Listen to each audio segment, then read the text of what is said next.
ब्रिजनगर कहकर एक गांव में मोहनलाल का एक छोटा सा ढाबा होता है। मोहनलाल ने पाई पाई जोड़कर उस ढाबे को बनाया था। उसके ढाबे पर रोजाना दिन के आठों पहर ग्राहकों का आना जाना लगा ही रहता था। एक रात उस ढाबे के पास से 3 शराबी गुंडे गुजर रहे थे। ये देखो रे, ये उस मोहनलाल का ढाबा है। जब देखो तब भरा हुआ रहता है। बहुत नोट छापता है लगता वो। तो बॉस चलो आज इसके ढाबे पर ही डाका डालते हैं, क्यों? हाँ, इसकी तिजोरी में ढेर सारा पैसा रखा होगा और साथ ही साथ इसके ढाबे को तहस नहस भी करेंगे ताकि ना रहेगा बांस ना बचेगी बांसुरी। तो चलो फिर, शुभ काम में देरी कैसी। तीनों गुंडे उस ढाबे के शटर को तोड़ते हैं और उसमें जाकर तिजोरी में से सारे पैसे चुरा लेते हैं और फिर लोखंड लकड़ियों से उस ढाबे को तोड़ते फोड़ते हैं और बर्बाद करके वहां से रफू चक्कर हो जाते हैं।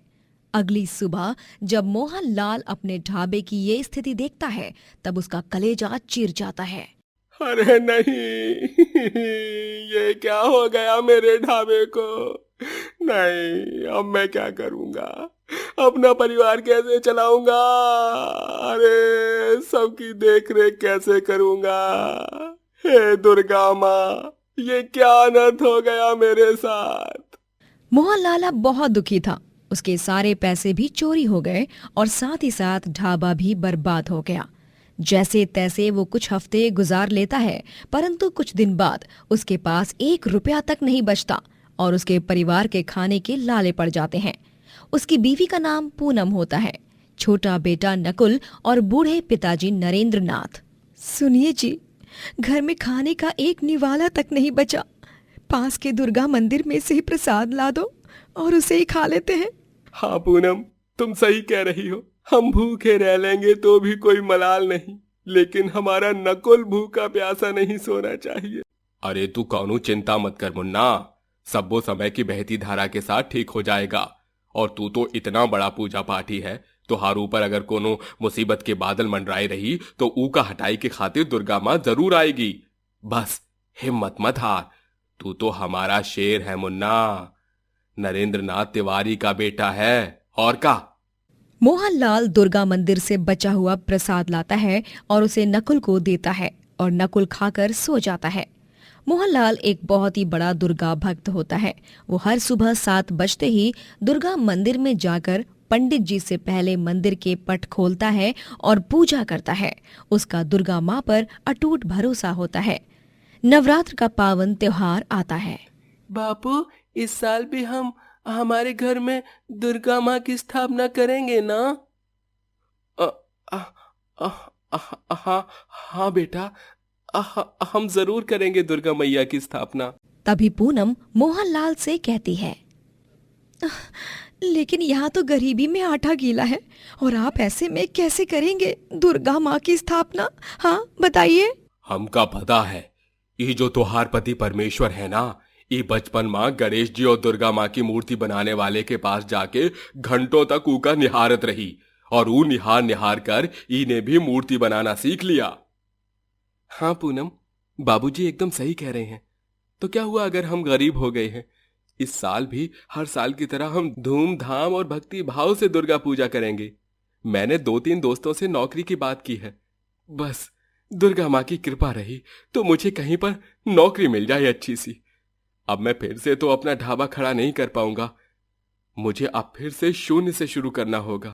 मोहनलाल मिट्टी लाता है और अपने हाथों से दुर्गा माँ की छोटी सी प्रतिमा बनाता है और फिर नवरात्रि के दिन वो अपने घर पर उनकी स्थापना करता है और पूरी श्रद्धा के साथ वो दुर्गा माँ की आरती करता है। पूरे गांव का परिसर भक्ति से खिल उठता है। बोलो दुर्गा अम्बे भवानी की जय। अगले दिन मोहनलाल को सड़क से गुजरते हुए उसका बचपन का दोस्त पिंटू दिखता है। अरे मोहन वाह, तू यहाँ? अरे कैसन बा? क्या बताऊं यार पिंटू, मुझ पर तो मुसीबतों की बाढ़ आ गई है सच में। का रे, ऐसन काहे बोलत बानी? का हुआ है, विस्तार में तो बताई दे भाई। तभी मोहनलाल पिंटू को सब कुछ बताता है और वो सब सुनकर पिंटू बोलता है, अच्छा तो ये बात है। ठीक बा, सुन, हमरे पास भी ज्यादा पैसा नहीं है, पर फिर भी तोहार के घर खर्च हो उतना पैसा हम तोहका दे सकत हैं। अरे वाह, धन्यवाद पिंटू, तेरा बहुत बहुत धन्यवाद। जैसे ही मेरे पास पैसे आ जाएं, मैं तुरंत तुझे तेरे पैसे वापस लौटा दूंगा। अरे यार, का तू भी ई रख। बस ई ही उम्मीद और प्रार्थना करत हैं कि दुर्गा मैया तोहार पीड़ा दूर कर देई। मोहनलाल उन पैसे से बनिए की दुकान पर जाकर कुछ सामान लेता है और दुर्गा माँ के लिए मिठाई और फूल फल खरीदता है। वो नवमी के दिन कन्या पूजन भी करता है। 9 कंजकों को शीरा पूरी का प्रसाद खिलाकर उनके पैर छूकर आशीर्वाद भी लेता है। सभी छोटी कन्याएं उसके सर पर हाथ रखकर उसे तहे दिल से आशीर्वाद देती हैं और चली जाती हैं। फिर दोपहर में मोहनलाल के घर के द्वार पर एक गरीब भिखारी आता है, जिसका हुलिया काफी खराब होता है और कपड़े भी फटे पुराने होते हैं। वो उन सबसे कहता है, मालिक, हमका तुहार रसोई की खिड़की से हलवा पूरी की खुशबू आई रही। अगर कुछ बचा हो तो ई भिखारी का पेट भी भर देऊ न मालिक। बहुत ही कृपा हुई रही। आज तो रामनवमी भी है। अरे जा पूनम बहुरिया, ये गरीब के लाने भी खाना ला। आज के दिन गरीब का पेट भरना बहुत ही पुण्य वाली बात हुई रही। हाँ बाबूजी। पूनम उस भिखारी को खाना देती है और वो उनके घर के अंदर आकर पटल पर बैठकर खाना खाता है। और जब उसका ध्यान कहीं और होता है, तभी वो देखते हैं कि भिखारी तो गायब हो चुका है और फर्श पर एक संदूक पड़ा होता है। ये क्या? वो भिखारी कब गया कुछ पता ही नहीं चला। और ये संदूक, इसमें क्या है? मोहनलाल उस संदूक को खोलता है और वो देखता है कि उस संदूक में ढेर सारे पैसे और सोने के सिक्के हैं। सभी घर वाले ये देखकर भौचक्का रह जाते हैं। ई माँ तो इतना सारा धन है। लेकिन ये यहाँ हमारे घर की चौखट को पार करके कैसे आया? वही तो। तभी अचानक से उन सबको दरवाजे से शेर की दहाड़ सुनाई देती है और द्वार पर एक दिव्य रोशनी उजागर होती है और स्वयं दुर्गा माँ अवतरित होती हैं। दुर्गा माँ अपने शुभ चरणों को आगे बढ़ाते हुए पैरों के लाल छापों से मोहनलाल के घर में आती हैं और दुर्गा माँ को देख सभी घर वाले आश्चर्यचकित हो जाते हैं और हाथ जोड़कर प्रणाम करते हैं। दुर्गा माँ, आप, वो भी एक गरीब के घर। व्यक्ति चाहे अमीर हो या गरीब, मैं किसी में भेदभाव नहीं करती। मैं तो बस उनकी भाव भक्ति देखती हूँ और तुम्हारी श्रद्धा एवं निरंतर आस्था और आराधना को देख मुझे यहाँ प्रकट होना ही पड़ा। तो इसका मतलब वो भिखारी और ये संदूक, ये सब आपकी ही लीला है दुर्गा मैया? हाँ पूनम, उस भिखारी को मैंने ही तुम्हारे घर भेजा था, तुम्हारे मन को परखने की खातिर। और तुमने बिना अकड़ और घमंड जताए एक गरीब होकर एक गरीब का पेट भरा और तुम्हारे इसी व्यवहार से प्रसन्न होकर मैंने तुम्हें ये धन से भरा संदूक दिया है। इसे तुम खुशी खुशी मेरा आशीर्वाद समझकर रख सकते हो मोहनलाल। धन्यवाद दुर्गा माँ, आप हमेशा से मेरी माँ की तरह मेरी देखभाल करती आई हो। मुझ पर चाहे 1000 कठिनाइयां क्यों ना आए, मैं उन सब का डट के सामना करूंगा, क्योंकि मैं जानता हूँ कि मेरी दुर्गा माँ सदैव मेरे साथ है। अवश्य। जय माँ दुर्गा। दुर्गा माँ वहाँ से गायब हो जाती हैं और फिर मोहनलाल दुर्गा माँ की प्रतिमा का ढोल नगाड़ों के साथ विसर्जन करता है और दुर्गा माँ के दिए हुए धन से अपना बड़ा सा रेस्टोरेंट खोलता है और दिन रात एक करके मेहनत करता है और अपने जीवन में खूब तरक्की प्राप्त करता है। प्रताप की 2 जुड़वा बेटियां होती हैं, सिया और सयूरी। दोनों के पैदा होने के कुछ साल बाद एक भयंकर अग्नि दुर्घटना में सिया और सयूरी की मां राजश्री की मौत हो जाती है, जिसके बाद प्रताप ने ही सिया और सयूरी की देखभाल की। एक गरीब आदमी होने के बावजूद भी उसने अपनी दोनों बेटियों की हर ख्वाहिश को पूरा किया। एक रोज, सिया, सयूरी, देखो बच्चों, मैं तुम दोनों के लिए बेकरी से क्रीम रोल लाया हूँ। तुम दोनों को ये बहुत पसंद है ना? हाँ पापा, धन्यवाद। आप दुनिया की सबसे अच्छे पापा हो। सिया और सयूरी दोनों में से सयूरी हमेशा से ही पढ़ाई में कमजोर थी, वहीं दूसरी ओर सिया पढ़ाई में बहुत अच्छी थी। प्रताप एक चौकीदार की ड्यूटी पर होता है। वो दिन भर एक कंस्ट्रक्शन साइट के बाहर ड्यूटी करता और फिर रात में एक बंगले के बाहर ड्यूटी करता। ऐसे ही कड़ी मेहनत करके वो अपनी बेटियों को पालता। सयूरी के कम मार्क्स देख वो उसे डांट लगाता है। सयूरी बेटा, ये तो गलत बात है ना। पापा दिन रात इतनी मेहनत करते हैं और तुम पढ़ाई नहीं करती। अपनी बहन सिया को देखो, पूरे विद्यालय में अव्वल आई है, और तुम देखो सूरज से तो एक हो। काश सीरत से भी हो जाती। सिया दिन रात पढ़ती रहती है। वहीं सयूरी को एक फिल्म अभिनेत्री बनना होता है और उसे अभिनय करना, नाचना, गाना बहुत पसंद होता है। ला ला ला ला ला ला ला ला ला ला ला ला ला। अरे सयूरी, जरा एक गिलास पानी तो दे दे, बहुत गर्मी हो रही है। एक ग्लास पानी की कीमत तुम क्या जानो सिया। ओफो, दिन रात बस यही करती रहती है तू। कभी किताब खोलकर पढ़ाई भी कर ले बहन। अरे सिया, मेरे हिस्से की पढ़ाई तू ही कर लेना। वैसे भी तू इतना पढ़ती है, जैसे कि पूरी विद्यालय की पढ़ाई तू ही करती हो। दिन और रात 24 घंटे लगातार काम करके प्रताप की तबीयत खराब होती, लेकिन फिर भी वो बिना किसी रुकावट के काम करते ही रहता है। अपनी दोनों बेटियों की जरूरतों को पूरा करने के खातिर तीज त्योहार पर भी वो ओवरटाइम काम करता और अपनी बेटियों के लिए नए कपड़े खरीदता। समय बीत जाता है और सयूरी और सिया अब कॉलेज में पढ़ने जाती हैं और प्रताप भी बूढ़ा हो जाता है। एक दिन सयूरी के कॉलेज में मुंबई से कुछ फिल्म इंडस्ट्री के लोग आते हैं जो आपस में बात कर रहे होते हैं। तभी सयूरी उनके पास जाकर कहती है, सर, मैंने अभी सुना कि आप लोग वो सपनों के शहर बम्बई से आए हो, है ना?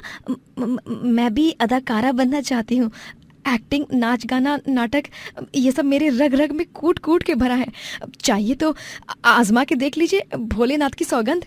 अच्छा, तो फिर बना अपना ऑडिशन टेप और फिर हम सोचते हैं क्या करना है आगे।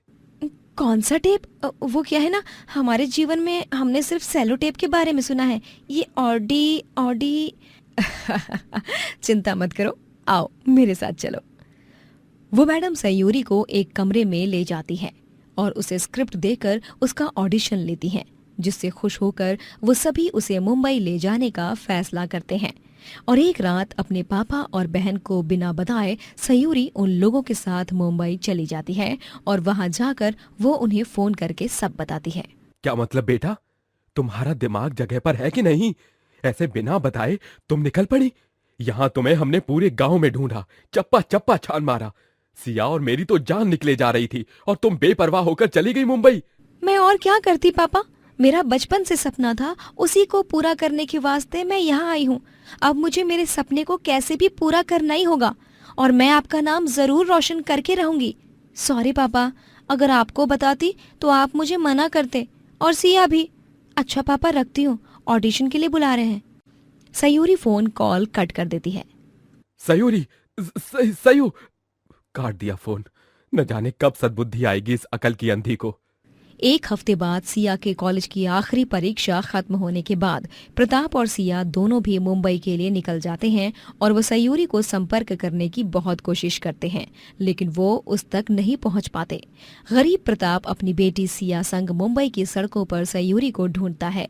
फिर वो लोग एक छोटी सी चौल में रहते हैं। पापा, इस चौल में हम कुछ ही दिन रहेंगे। मैंने 2-3 जगह इंटरव्यू दिए हैं। एक बार बस नौकरी लग जाए तो हम अच्छे से मकान में रहेंगे। और पुलिस सर से भी मेरी बात हुई है, वो सयूरी को खोज ही रहे हैं। थोड़े दिनों बाद सिया को बड़ी पोस्ट पर नौकरी लग जाती है और प्रताप और सिया दोनों भी मुंबई की बड़ी सी बिल्डिंग में रहने लगते हैं। एक रोज जब सिया और प्रताप एक जगह से गुजर रहे होते हैं, तभी वो देखते हैं कि सयूरी एक फिल्म की शूटिंग कर रही है। तभी वो तीनों एक दूसरे को देखते हैं और उनकी आंखें भर आती हैं। पापा, सयूरी। सयू बेटा। सयूरी प्रताप को कस के गले लगाती है और सिया को भी। फिर वो भावुक होकर कहती है, मुझे माफ कर दीजिए पापा, लेकिन आप निराश मत होइए। जिस मुकाम को हासिल करने के लिए आपकी बेटी इस माया नगरी में आई थी, आज वो मुकाम मैंने हासिल कर लिया है। मुझे अपनी पहली फिल्म मिल गई है, मैं एक हीरोइन बन गई हूँ पापा। सच? सयू बेटा, आज मुझे तुझ पर बहुत गर्व महसूस हो रहा है।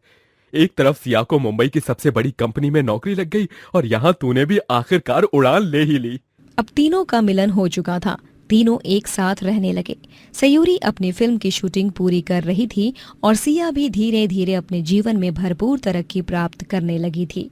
एक रात अचानक से कुछ गुंडे सयूरी का पीछा करते हैं।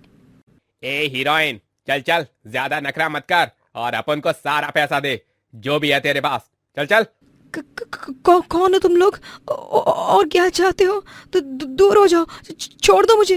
अरे ऐसा कैसे छोड़ देने का मैडम, छोड़ने के लिए थोड़े पकड़ा है अपन। अरे चलो चलो निकाल लो पैसा, वरना उसका अंजाम बहुत बुरा होगा, पहले बता दे रहे हैं अपन। सयूरी गुंडों की बात नहीं मानती और जब सयूरी उनसे जबान लड़ाती है तभी वो गुंडे उसके गले पर छुरी से वार करते हैं और वो बेहोश होकर गिर जाती है। बॉस, लगता है ये लड़की टपक गई, मर गई है ये लड़की। अरे क्या बातें कर रहे है तू, इससे पहले कि अपन लोग किसी लफड़े में पड़ जाए, भाग यहाँ से। तीनों गुंडे सयूरी को सड़क पर बेसहारा छोड़कर भाग जाते हैं। उन्हें ये लगता है कि सयूरी मर चुकी है, जबकि ऐसा नहीं होता, वो जिंदा होता है। आसपास के लोग सयूरी को अस्पताल ले जाते हैं और प्रताप और सिया को भी बुलाया जाता है। फिर कुछ घंटों के बाद जब डॉक्टर बाहर आते हैं। डॉक्टर साहब, मेरी बेटी कैसी है?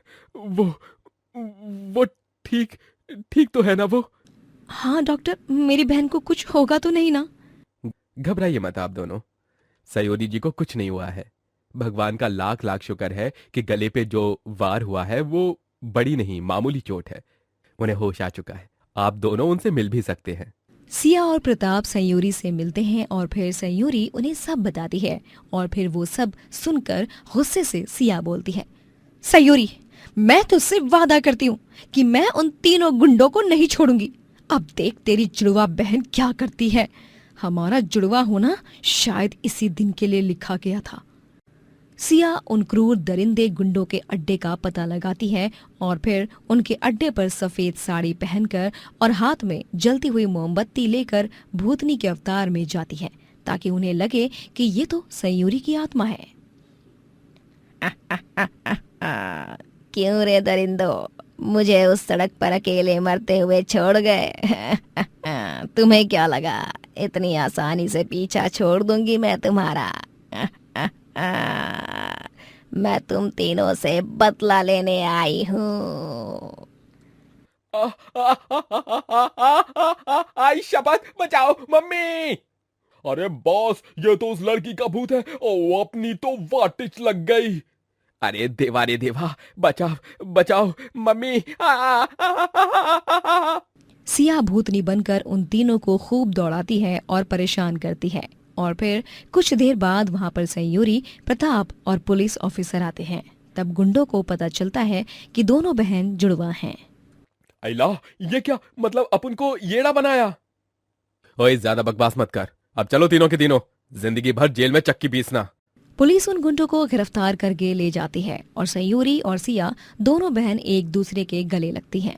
सयूरी की पहली फिल्म रिलीज हो जाती है और सिया भी अपनी कंपनी की CEO बन जाती है और दोनों जुड़वा बेटियां अपने गरीब बाप के लिए एक बड़ा बंगला खरीदती हैं और उन्हें तोहफे के तौर पर देती हैं, जिसे देख प्रताप की आंखें नम हो जाती हैं। अरे मुझे तो यकीन ही नहीं हो रहा कि मेरी दो जुड़वा बेटियों के कारण मैं आज एक बंगले का मालिक बन गया।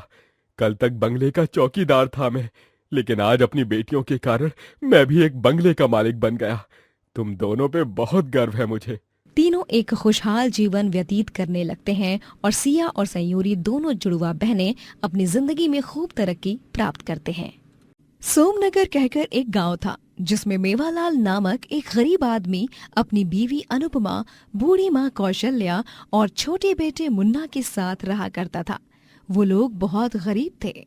मेवालाल मजदूरी करता और अपने परिवार का पेट पालता। उसकी बीवी अनुपमा काफी अच्छा गाती थी।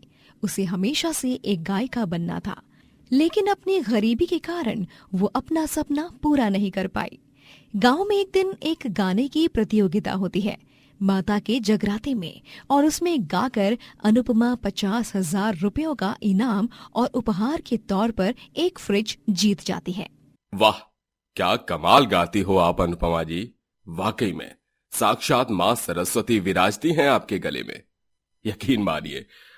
और अब तो इस फ्रिज की मालकिन आप बन गई हो। ले जाइए इसे अपने घर। जी बहुत बहुत धन्यवाद आपका जज सर। अनुपमा उस फ्रिज को अपने घर ले आती है और इस तरह एक गरीब घर में फ्रिज का गृह प्रवेश होता है। अरे वाह वाह अनुपमा बहुरिया, ये तो तूने कमाल ही कर दिया, वरना हम गरीब लोगन का जीवन माँ ये फ्रिज कहाँ से आ पाता। तू तो सच माँ इस घर की लक्ष्मी ही है। तुझ पे माता रानी आपन कृपा बरसाए रहे। एक ठो फ्रिज लाया है बहुरिया ने, पहले ही की पूजा कर लेते हैं। का बबुआ सही कहल रही ना? हाँ अम्मा, जाओ जाकर पूजा की थाली लाओ। अरे हमारे घर में साक्षात लक्ष्मी माता पधारी है। ए मुन्ना, शंख तू फूक। कौशल्या आरती की थाली लाती है और फ्रिज पर कुमकुम से तिलक लगाती है और उसे हार चढ़ाया जाता है और उसकी आरती भी उतारी जाती है। फिर मुन्ना शंखनाद बजाकर नारियल फोड़ता है और मेवालाल फ्रिज को घर में एक कोने में रखता है। ये हो गया फ्रिज स्थापित। जय हो फ्रिज की। अनु, तुमने हमें हमारे जीवन की बहुत बड़ी खुशी दी है। हम हमेशा से तुम्हारी गायकी के खिलाफ थे, लेकिन तुम्हारी गायकी के कारण आज इस गरीब के घर फ्रिज आ गया। अब बस भी कीजिए, कितनी तारीफों के पुल बांधेंगे आप लोग। चलिए मैं रसोई में जाकर देसी घी का हलवा बनाती हूँ। अब घर में फ्रिज आया है तो सबका मुंह मीठा होना तो बनता है ना। हाँ हाँ बहुरिया, जा जा एकदम मस्त और मजेदार हलवा बना और सबसे पहले उसका भगवान जी के सामने भोग प्रसाद के तौर पे रख दे, ठीक बा? ठीक है अम्मा जी। अनुपमा सबके लिए देसी घी का हलवा बनाती है और फिर सब मजे से उसे खाते हैं। उसके बाद सब आपस में बात करते हैं। अरे बबुआ, ये फ्रिज तो अब घर में आई गवा है, लेकिन इसका इस्तेमाल कैसे करत है? कौनो खबर है कि नहीं? का रे अनुपमा बहुरिया? नहीं अम्मा जी, मैं नहीं जानती इसे कैसे इस्तेमाल करते हैं। ना तो कभी देखा ना इस्तेमाल किया। अरे हमें भी नहीं पता अम्मा कि इस फ्रिज को कैसे इस्तेमाल करते हैं। बस इस प्लग को लगाना है और चालू हो जाएगा, इतना पता है। तो फिर बापू लगा दो ना प्लग। हाँ बबुआ, वही कर, ये प्लग को घुसाई दे। मेवालाल फ्रिज के प्लग को स्विच बोर्ड में लगाता है और फिर फ्रिज की बत्ती जलती है और उसमें से ठंडी बर्फीली हवा आने लगती है। चारों लोग चकित हो जाते हैं और उस फ्रिज के सामने जाकर बैठ जाते हैं और हवा खाने लगते हैं। ए बबुआ, ऐसा लागत है कि हम हिमालय की बर्फीली पहाड़ियों की चोटी पर खड़े हैं और ये बर्फीली हवा का आनंद उठा रहे हैं। मजा आ ही गया। इतनी तपती भयंकर गर्मी में ये फ्रिज किसी देवता से कम नहीं है। हाँ मुन्ना बिटवा, एकदम सही बोल रहे हो तुम। जाओ जाकर वो हमारा टूटा हुआ कैमरा तो लाओ जरा, एक ठो सेल्फी लेते हैं। हाँ मुन्ना, जाओ जल्दी जाओ, वो मेले से लाई थी ना अटैची, उसमें है। हाँ माई बाबू, अभी लाया। मुन्ना कैमरा लाता है और पूरा परिवार एक सेल्फी खींचता है और फिर, बबुआ तेरा ये कैमरा तो निहायती बाबा आदम के जमाने वाला है, लेकिन इमा जौन फोटो आवत है ना वो एकदम लल्लन टाप लागत है। जी अम्मा।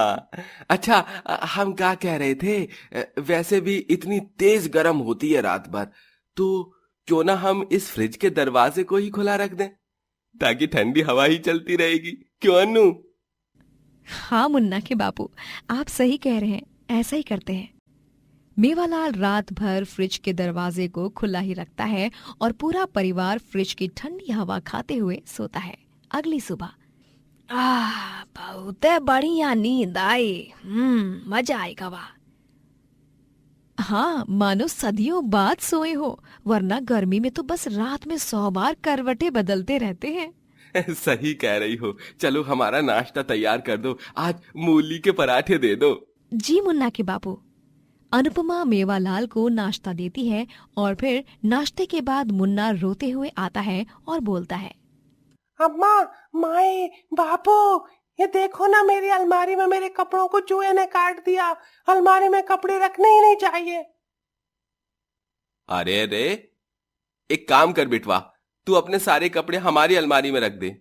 अरे नाही नाही, उन सब की कौनो जरूरत नाही है। ए मुन्ना, जाकर अपना कपड़ों का पूरा जो बांध के रखे हो उला फ्रिज में घुसेड़ दे। हाँ माँ, ये तो एकदम मस्त सुझाव है। ये फ्रिज भी तो एक अलमारी की तरह ही है। मैं यही करता हूँ जो आपने कहा। मुन्ना अपने सारे कपड़े लाकर फ्रिज में भर देता है। बेचारे गरीब परिवार को ये समझ ही नहीं आता कि फ्रिज को कैसे इस्तेमाल करते हैं। फिर 2 दिन बाद शहर से मेवालाल का चचेरा भाई अर्जुन आता है। अर्जुन घर में फ्रिज को उस तरह देख एकदम से चौंक जाता है और हंस पड़ता है। कारे अर्जुन बेटवा, काहे हंसत है? हाँ अर्जुन, तुम हंस क्यों रहे हो इस फ्रिज को देखकर? ओ गॉड, मेवालाल ये तुमने क्या कर दिया? अरे फ्रिज को ऐसे इस्तेमाल नहीं करते। मतलब? अरे अनुपमा भाभी, ये देखिए, हम आपको YouTube पे एक वीडियो दिखाते हैं जिसमें सब बताया है कि कैसे एक फ्रिज को इस्तेमाल करते हैं और आखिर एक फ्रिज क्या होता है, उसकी सरल सही परिभाषा क्या है। अर्जुन उन सबको YouTube वीडियो दिखाता है और फिर सभी की अकल ठिकाने आती है और उन्हें समझ आता है कि उन्होंने कितनी ऊट पटांग हरकत कर दी है। अरे दादा, ये हमने क्या कर दिया? हम तो ईका अलमारी समझ बैठे, पर ई तो कुछ और ही निकला। चलो अच्छा ही हुआ जो हमें देर होने से पहले सब पता चल गया। धन्यवाद अर्जुन भाई साहब, आपके कारण हमें ये सब पता चला। अगर आप काम के सिलसिले में गांव में नहीं आते तो बगैर कुछ जाने इस फ्रिज को 1 हफ्ते में ही बिगाड़ कर रख देते हम। नहीं, लेकिन अब हम इसे सही प्रकार से इस्तेमाल करेंगे। मेवालाल और पूरे परिवार को अब फ्रिज इस्तेमाल करना आ जाता है और फिर उसमें दूध, दही, मक्खन को रखकर वो घर में ही एक छोटा सा दुग्धालय भी खोलते हैं और वो फ्रिज उनके बहुत काम आता है और शुभ साबित होकर उन्हें खूब तरक्की दिलाता है। शीला जी की 5 बहुएं होती हैं, जिनका इकलौता पति शीला का बेटा रणधीर होता है। रणधीर ने सबसे पहले प्रीति से लव मैरिज किया। शादी के बाद रणधीर के पिताजी के परम मित्र की बेटी करीना उससे रणधीर शादी कर लेता है, क्योंकि करीना के पिताजी ने रणधीर के पिताजी की बहुत देखरेख की होती है मुसीबत भरे समय में, और उसी का कर्ज चुकाने के लिए उसने ये शादी की। उसके बाद एक तूफानी रात में उसे उसके बचपन की सहेली चांदनी मिलती है, जो बुरी अवस्था में होती है, और उसे सहारा देने के लिए और समाज में जगह देने की खातिर वो उससे ब्याह कर कर घर ले आता है। और फिर चौथी बार वो जाने अनजाने में एक गांव में फंस जाता है, जहां के लोग जबरदस्ती उसकी एक गांव की लड़की रज्जो संग शादी करा देते हैं। अब जब संतानी सुख की बात आती है तब उसे पता चलता है कि चारों बीवियां बांझ हैं, तो वो 5वीं बार अंजलि से शादी करता है बच्चा पैदा करने के लिए। अब देखते हैं क्या हाल होता है इन 5 बहुओं के एक पति का। अरे ओ हमार 5 कलमुही बहुरियो, कहाँ मर गई? तनिक नाश्ता तो दे दे। हैं? का अपनी सास को जान से मारने का इरादा है का? खान पान ना दे के? तभी 5 बहुएं वहाँ पर आती हैं और बोलती हैं, जी नहीं सासू माँ, ऐसी बात नहीं है। वो क्या है ना, कल रात को हम और रणधीर जी देर तक जागे थे, एक ही कमरे में थे। क्या? रणधीर जी? और वो भी तुम्हारे साथ? हाय मोरी मैया, ये तो अच्छा ना ही हुआ। और नहीं तो क्या, रणधीर जी ने मुझ संग शादी की है क्योंकि तुम चारों बच्चा पैदा नहीं कर सकती। लेकिन अब मैं ये क्या सुन रही हूँ, यहाँ मुझे छोड़कर रणधीर इस करीना की बच्ची के साथ रंगरलिया मना रहा है। आने दो उन्हें, आज तो उनकी खैर नहीं। ओह गॉड, माय डियर जलकुकड़ी सौतनो, इतना भी मत जलो, पहले पूरी बात तो सुन लो। अरे रणधीर जी को ऑफिस का बहुत सारा काम था, और फिर मैं भी तो एक कॉमर्स स्टूडेंट हूँ, तो मैंने उनकी कुछ प्रेजेंटेशन फाइलें बनाने में मदद की बस। अच्छा अच्छा अच्छा।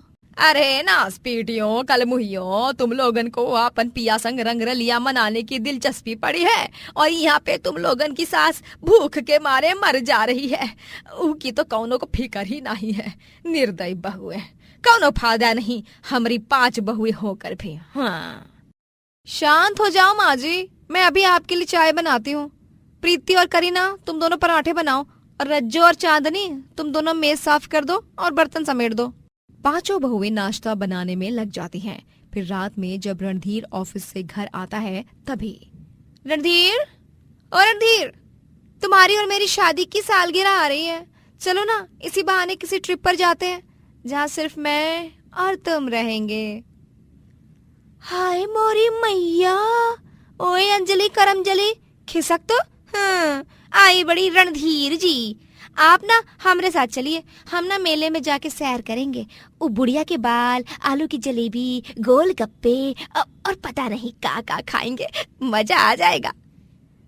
नहीं, रणधीर जी हमें दुबई ले जाएंगे और हम वहाँ पर खूब घूमेंगे फिरेंगे, ऐश करेंगे। क्यों रणधीर जी, ले जाएंगे ना आप मुझे? ढेर सारी शॉपिंग करके ढेर सारी चीजें दिलाएंगे ना आप मुझे?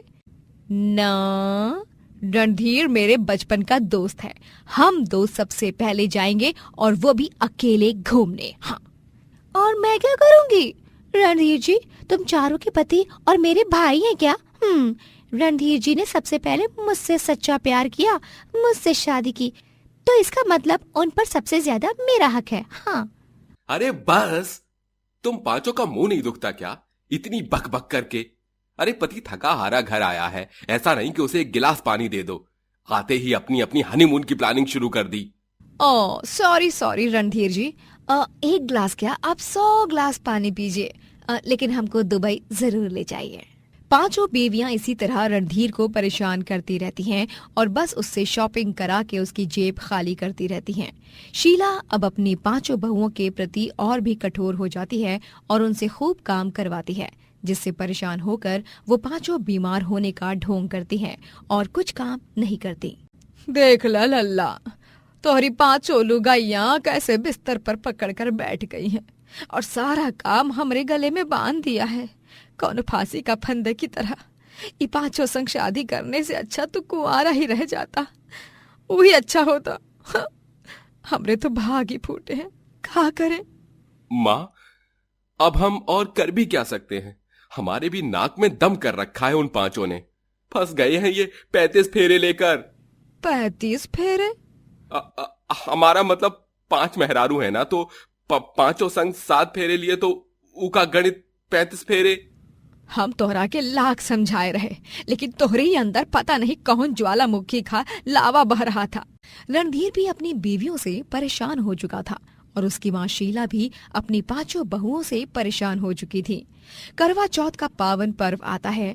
पांचों बहुएं शीला और रणधीर के सामने ऐसे दिखाती हैं कि उन्होंने पूरी श्रद्धा और निष्ठा से रणधीर के लिए व्रत रखा है, जबकि पांचों बहुएं छुप के दबाकर खाना खाती हैं और रात में छत पर सुहागन की तरह सज संवर कर अपनी अपनी थाली लेकर चांद निकलने का इंतजार करती हैं। ओ बहुओं, देखो चांद आवत है। हाय मोरी मैया, रणधीर जी आइए, पहले हमारा व्रत खोलिए और हमें शगुन का तोहफा दीजिए। हमका पता है कि आप हमरे खातिर रानी हार बनवा कर लाए हैं। नहीं रणधीर जी, पहले आप हमारा व्रत खोलिए और हमारा डायमंड ज्वेलरी का वो सेट दीजिए।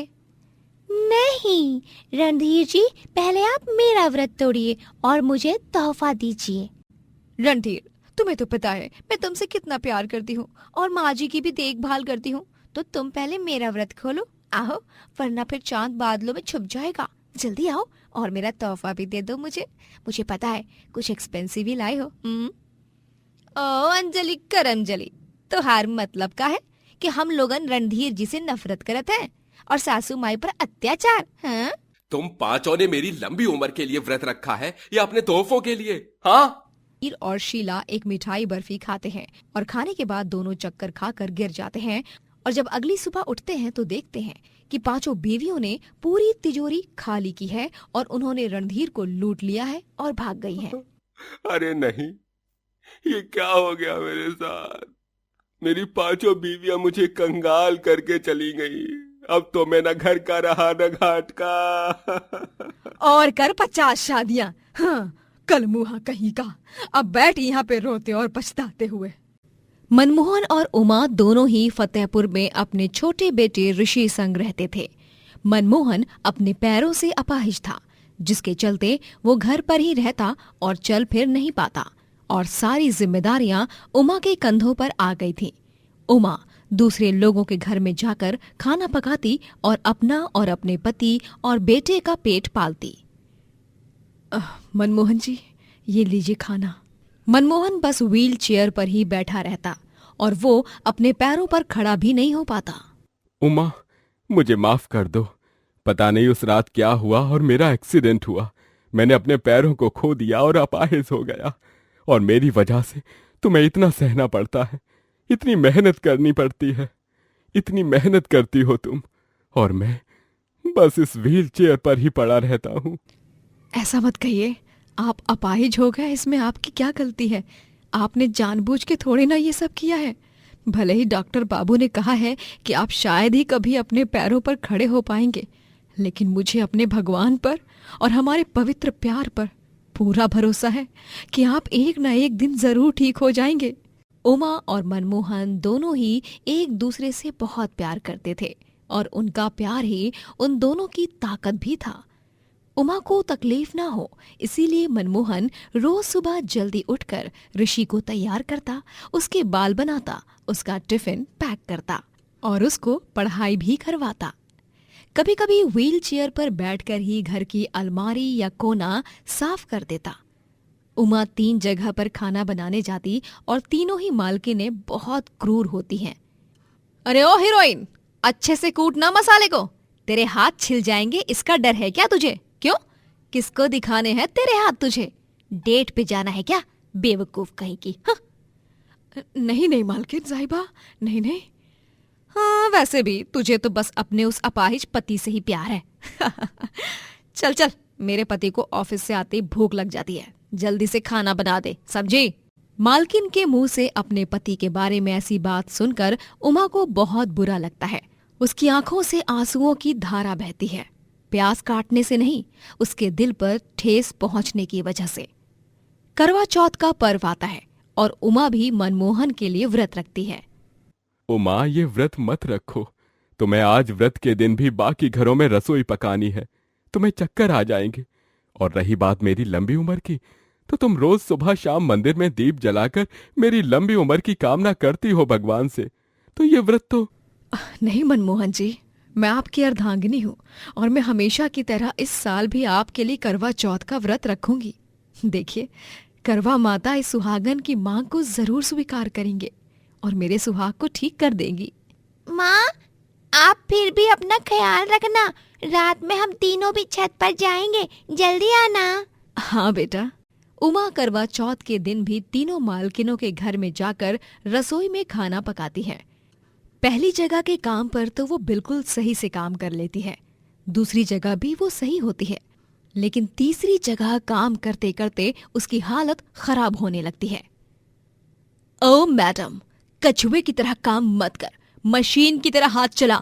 आज शाम मेरी सारी सहेलियां आने वाले हैं और उनकी सास भी कथा पढ़ने और फेरी की रस्म भी होगी, तो तुम्हें करीबन 40 से 50 लोगों का खाना बनाना होगा और चांद निकलने तक यहाँ रुकना होगा, सबको स्नैक्स और नाश्ता परोसने के लिए, समझे? लेकिन मालकिन, व्रत तो मेरा भी है, मुझे भी तो कथा पढ़नी है, चांद की पूजा करनी है। अच्छा ठीक है, तो तुम भी किसी कोने में बैठकर अपनी कथा पढ़ लेना, लेकिन खाना तो तुम्हें पूरा बनाना ही होगा, समझी? बेचारी उमा अपने हाथों को तेज चलाने लगती है। उसे बहुत चक्कर आने जैसा महसूस होता है, उसका सर भी घूमने लगता है, पर फिर भी वो खाना बनाती ही रहती है, बिना सोचे, बिना रुके। शाम को मालकिन और बाकी सारी औरतें इकट्ठा हो जाती हैं और एक बूढ़ी औरत उन सब के बीच बैठकर उन्हें करवा चौथ की कहानी सुनाती है। और फिर पत्नी करवा आपन सुहागन की चिल्लाहट सुन के भागे दौड़े चली आई और ऊ मगरमच्छ का कच्चे धागे से बांध दिए। और फिर उके बाद में हुआ यूं के... उमा रसोई में खाना बना रही थी, लेकिन उसके कान बाहर बूढ़ी माई की कहानी पर थे और वो बस जय माँ करवा कहकर मन ही मन मुस्कुरा रही थी। फिर थोड़ी देर का समय लेकर वो रसोई में ही करवा माँ की तस्वीर लगाकर दीप जलाती है और उनकी पूजा आराधना करते हुए कथा पढ़ने लग जाती है। और पूरे भक्ति और भाव से वो आंखों में आंसू लिए करवा माँ से अपने पति की लंबी उम्र की प्रार्थना करती है। हे करवा माता, मेरे पति के पैरों को ठीक कर दो। मैं अपने पति को इस हाल में नहीं देख सकती। उन्हें बहुत दर्द होता है, लेकिन वो बताते नहीं है, मौन रहते हैं, क्योंकि मैं काम करती हूँ। इसीलिए मैं आज इस पवित्र रात में प्यार की पूजा करने वाले त्योहार पर आपसे अपने पति की लंबी उम्र की प्रार्थना करती हूँ। उमा अपनी पूजा पूरी कर लेती है और सभी को शरबत और नाश्ता परोसने लगती है। वही सारी औरतें और मालकिन चांद का इंतजार करती हैं और एक साथ गोल बनाकर बैठती हैं और पूजा की सजाई हुई थाली आपस में घुमाते हुए फेरी की रस्म करती हैं और गाती हैं। हाथों में पूजा की थाली, आई रात सुहागों वाली, चांद को देखो हाथ में जोड़ू, करवा चौथ का व्रत मैं तोड़ू, तेरे हाथ से पीकर पानी दासी से बन जाऊं रानी, आज की रात जो मांगे कोई वो पा जाए रे, घर आजा परदेसी तेरा देश बुलाए रे, घर आजा परदेसी तेरा देश बुलाए रे। और इसी बीच उमा भी अपनी थाली सजा लेती है और घूंघट ओढ़कर उन सभी औरतों के बीच अपना चेहरा छुपाकर बैठ जाती है ताकि मालकिन को शक न हो और वो चिल्लाए ना। मेरी फेरी की रस्म भी हो गई। जय माँ करवा। अब बस वक्त रहते ही मैं चांद आने से पहले मनमोहन जी के पास चली जाऊं। वो मेरी राह देख रहे होंगे।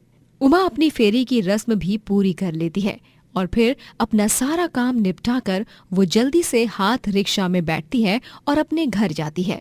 अरे उमा, तुम आ गई? जी, वो थोड़ी सी देर हो गई।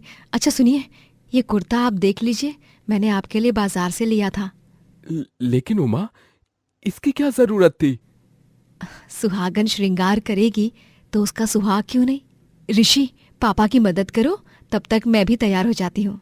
उमा श्रृंगार करके लाल साड़ी में तैयार हो जाती है और मनमोहन भी लाल कुर्ता पहनता है। ऋषि भी सजता है और उमा अपनी पूजा की थाली लिए छत पर जाती है और फिर थाली छत पर रखकर फिर से नीचे आती है और व्हील चेयर से मनमोहन को भी छत पर ले जाती है। तीनों भी छत पर चांद की राह देख रहे हैं। तभी मनमोहन देखता है कि उमा का पैर छत पर से फिसलने वाला है और वो गिरने वाली है। मनमोहन का जी घबरा जाता है और उमा गिरे उससे पहले ही मनमोहन जोर से चिल्लाता है और अपने दोनों पैरों पर खड़े होकर उमा को बचाने के लिए भागता है। उमा! मनमोहन उमा की जान बचा लेता है और उमा और ऋषि दोनों भी मनमोहन को खड़े देख आश्चर्यचकित रह जाते हैं। और तो और मनमोहन को खुद अपने आप पर यकीन नहीं होता कि वो अब चल फिर सकता है। उमा, ऋषि बेटा, ये देखो, मैं चल पा रहा हूँ, मैं चल सकता हूँ। ये तो गजब हो गया, ये तो करिश्मा हो गया। आखिरकार करवा माता ने मेरी प्रार्थना सुन ही ली। बोलो जय माँ करवा। जय माँ करवा। पापा, आज मैं बहुत खुश हूँ। मैं भी।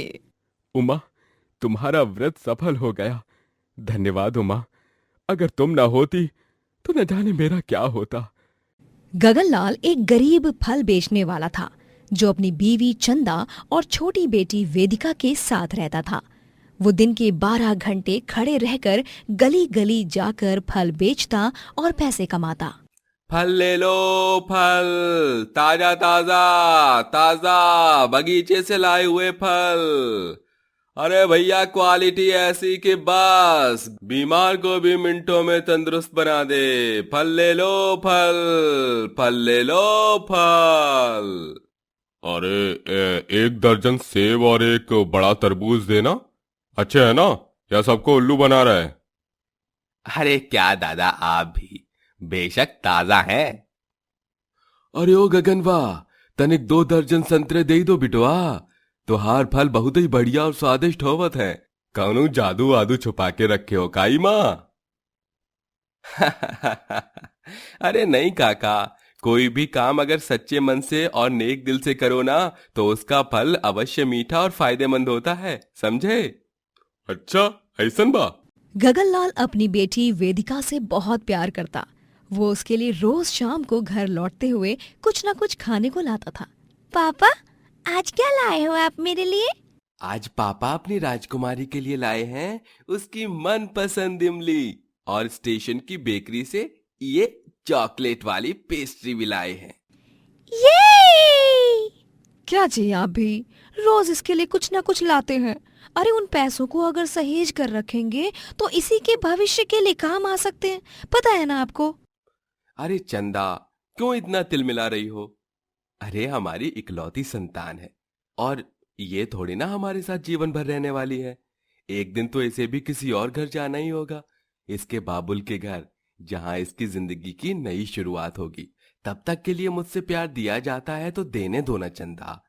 ये दिन, ये पल, ये घड़ियां फिर से नहीं लौटने वाली। बस हमारी राजकुमारी को अच्छे से पढ़ा लिखा कर एक अच्छी सी जिंदगी देनी है मुझे। यही मेरे जीवन का लक्ष्य है। बात तो आप सही कह रहे हैं जी। परिस्थिति चाहे कितनी भी खराब क्यों न हो, लेकिन अपनी गरीबी में भी गगनलाल वेदिका के लिए कोई कमी खलने नहीं देता। वो उसे एक अच्छे स्कूल में पढ़ने भेजता, उसके लिए बाजार से सुंदर सुंदर कपड़े लाता और उसे जो खाना हो वो भी खिलाता है। एक दिन भरी दोपहर में जब गगनलाल फल बेच रहा होता है, तभी वो अचानक से होश खोकर गिर जाता है और तभी आसपास के लोग उसे वैद्य जी के पास ले जाते हैं। स्कूल से आ रही वेदिका को ये पता चलता है, तब वो फौरन दौड़े दौड़े अपने पापा को देखने वैद्य जी के पास चली जाती है। पापा, कहाँ है मेरे पापा? ठीक तो है ना मेरे पापा? वैद्य जी, मैं यहाँ पर हूँ वेदिका। बहुत ही प्यार करत है लागत है तोहरी बिटिया तोहरे से। 5 मिनट के रास्ते को 1 मिनट में पार करके आई है यहाँ पे ही शेरनी। अरे बिटिया, तुहार पापा को कछू नहीं हुआ है, बस खाली पेट और थकावट के कारण वो बेहोश हो गई ई भयंकर तपती धूप में। अच्छा ये बात थी। कोई बात नहीं पापा, आप फिक्र मत करो। मैं ना कल सूरज चाचू से बोलूंगी कि थोड़ी कम धूप दे, आराम से काम कर सकोगे, है ना पापा? हाँ मेरी बच्ची। वेदिका गगनलाल का खूब ख्याल रखती है, उसे ठंडा छाछ बनाकर देती है, समय पर दवाइयाँ देती है और उसके पैरों की मालिश भी करती है। सच में चंदा, कितनी होशियार और होनहार बेटी है ना हमारी। इतनी सी उम्र में ही इतना सारा प्रेम और स्नेह। हाँ, मुझे तो कभी कभी डर सा लगता है कि कहीं हमारे और हमारी बेटी के रिश्ते को किसी की नजर ना लग जाए। ओफो चंदा, तुम भी ना। थू थू थू थू थू। लो, उतार दी नजर। अब मत घबराओ, ना तो कोई हमारे और हमारी बेटी के रिश्ते को नजर लगा रहा है और ना ही कोई उसे हमसे दूर कर रहा है। हाँ जी। समय बीत जाता है और वेदिका बड़ी हो जाती है। उसने अपने कॉलेज की पढ़ाई भी पूरी कर ली होती है। गगनलाल ने कड़ी मेहनत करके उसे इतना काबिल बनाया। वेदिका अब एक कंपनी में नौकरी कर रही थी, जहाँ पर उसे एक अमीर आदमी मिलता है जो उस कंपनी का मालिक होता है, जिसका नाम पुष्कर होता है। पुष्कर के साथ वेदिका काफी वक्त बिताने लगती है और एक दिन पुष्कर वेदिका को एक होटल ले जाता है, जहाँ पर उसने आलीशान राजसी अंदाज की सजावट की होती है और वो अपने घुटनों के बल बैठकर वेदिका के लिए अपने प्यार का इजहार करता है। वेदिका, मैं तुमसे बहुत प्यार करता हूँ। कब कैसे क्यों हुआ है ये एहसास, मैं ये सब नहीं जानता, लेकिन अब अगर शादी करूंगा तो सिर्फ और सिर्फ तुम ही से करूंगा, वरना कुंवारा ही रह जाऊंगा। लेकिन पुष्कर जी, आप कहाँ और मैं कहाँ? हम दोनों की कितनी सारी चीजें अलग हैं। आप इमारत हो तो मैं रेत हूँ, आप एक बड़ा पेड़ हो तो मैं उस पर टंगा हुआ सिर्फ एक छोटा सा पत्ता हूँ, आप तो इतने अमीर हो और मैं तो एक गरीब घराने से हूँ। मुझे उस सब से कोई फर्क नहीं पड़ता वेदिका। मैं इतना जानता हूं कि मैं तुमसे सच्चा प्यार करता हूं, लेकिन एक शर्त है मेरी बस, और वो ये है कि अगर तुम्हें मुझसे शादी करके अमीरों जैसी जिंदगी जीनी है तो तुम्हें तुम्हारे अपने गरीब बूढ़े माँ बाप को भूल जाना होगा, हमेशा हमेशा के लिए। वेदिका जता तो नहीं रही थी, लेकिन अंदर ही अंदर उसे भी पुष्कर से प्यार हो गया था, और प्यार में वो पैसे के लालच के पीछे वेदिका पुष्कर से शादी कर लेती है और अपने ही माता पिता को भूल जाती है। वेदिका की सास ठकुराइन भवरी देवी उसकी आरती उतारती हैं और कहती हैं, हाँ, वो तो हमारे लल्ला को बचपन से कीचड़ और गंदगी वाले खेलों में ही खेलना पसंद है ना। अब इसी के लिए ही पागल ने तोहरे से ब्याह रचा लिया। पर अब जब तू इस खानदान की बहुरिया बन ही गई है तो तोहरा के हमरी बहुरिया होने के नाते अपनाना तो हमारा फर्ज ही है। हाँ ठकुराइन जी, आपको इतना पता ही होगा ना कि कमल के फूल भी कीचड़ में ही उगते हैं। हाँ, वो तो हमें पता है कि तू कितनी मासूम दिल की है और कितनी 420। हाँ, अरे जरा दया होती ना अपन माई बाबा की तो उन्हें हमेशा हमेशा के लिए छोड़ के नहीं आती। कल मुही कहीं की हमें पाठ पढ़ा रही है, एक गरीब फल वाले की बेटी है ये। हाँ। गगनलाल और चंदा अपनी बेटी को लापता देख घबरा जाते हैं और वो गांव में उसे ढूंढने लग जाते हैं। आपने हमारी बेटी वेदिका को देखा है क्या? काले भूरे बाल हैं उसके और उसके हाथ में एक पर्स बैग होगी। अरे ना गगन भाया, हमने नहीं देखी ऐसी कोई लड़की। सरला दीदी, तुमने हमारी बेटी को देखा है क्या? वेदिका को, जिसे हमने उस दिन आपके घर शीरा लेने भेजा था। मेरी वेदिका। नहीं चंदा, हमने तोहरी बिटिया वेदिका को ना ही देखा।